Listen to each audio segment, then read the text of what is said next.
right, hi everyone.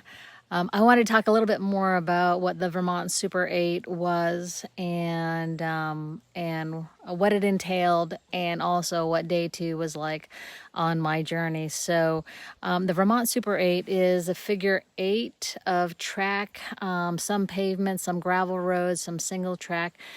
Throughout the state of Vermont, it's 640 miles. So 640 miles on gravel roads, mostly gravel, some single track, a little bit of pavement throughout the state of Vermont, starting in Montpelier.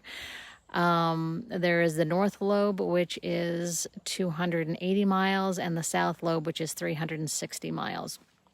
So because you're traveling on gravel roads and single track, that you go much slower, and plus there is a significant amount of climbing. Altogether, it is about 60,000 feet of elevation. So very strenuous endeavor. And so I did share a little bit about what happened on day 1. So you can go back to my Facebook Live on that a few days ago.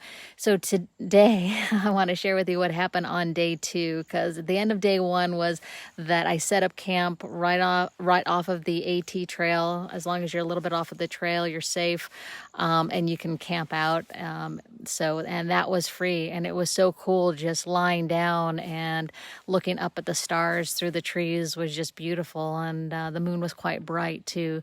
And this comes from somebody that was really afraid of sleeping out at night, even close to the house.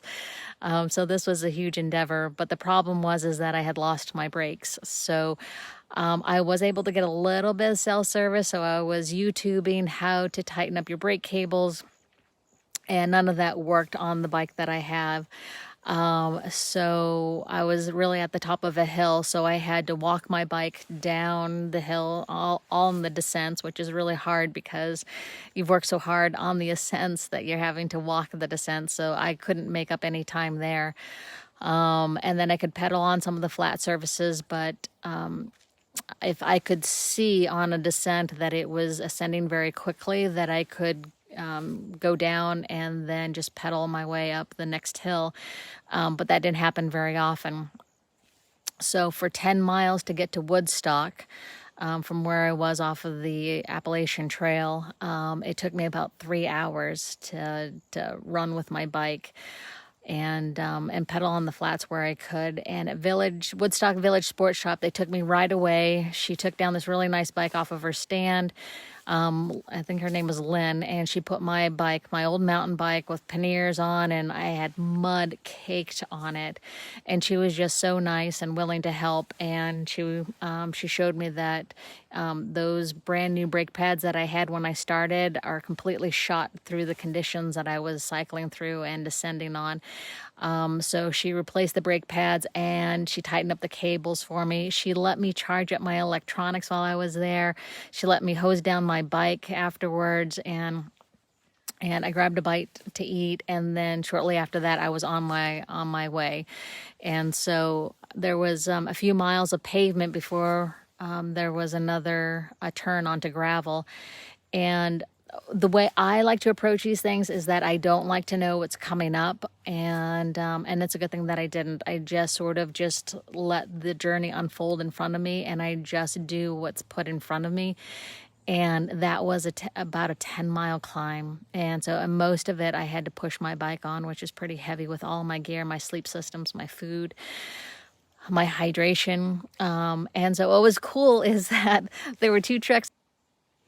So what was really cool is that 2 trucks passed me with mountain bikes on the back of them, and they were cheering me on, encouraging me, giving me the thumbs up.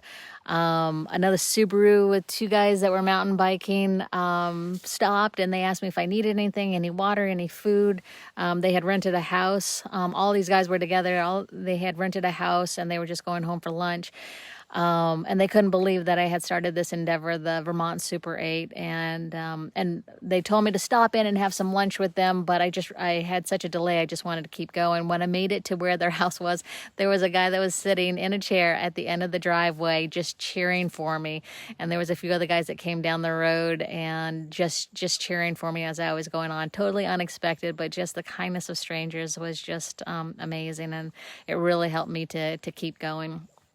Um, and I just saw some of the most beautiful scenery on the descent on the other side, and it was just great. So that night, I ended up finding a spot tucked away off of the road that was near a river, and I felt like the sound of the river would just, help me go to sleep. And that day, I just ate so much crap. I had combos, I had Chex Mix. I didn't take my supplements that day. I was just in the zone that I just wanted to, get some mileage since I was delayed. And I'll talk to you a little bit more about what happened the next day because of that. And so that night, I actually heard a tree fall in the woods. It made me wonder whether I was in a safe spot or not, but nothing happened to me clearly. There's also some scratching at my tent too. So of course your mind goes crazy with some of the fears. But I just calmed my mind and I just, focused on the river and just knew that the animals that were there were just curious about me and that they would go away. And they did. And so the lesson that I learned there was just managing my mindset, not letting it start to dream up all these stories and things like that, but just to stay calm and relaxed. And that really saved myself some sleep and also lost energy too. And there was something very empowering about taking care of yourself all day, just taking care of your needs. All I had to do was bike during the day, take care of my needs, my food, my hydration. In the morning, I brought my Jetboil so I could make some coffee, and then I was, put away my tent and I got on the road, and it was just unbelievable. Some of the beautiful sceneries that I was able to see. So, if this ever intrigues you doing bike packing, just let me know. I'm happy to share some more details. And tomorrow, I'll share a little bit more about what happened on day 3. So, let me know if you find this interesting. Any questions that you have that you might want me to talk about, I'm happy to address, or just reach out to me and just connect. I would love that. All right, have a great day.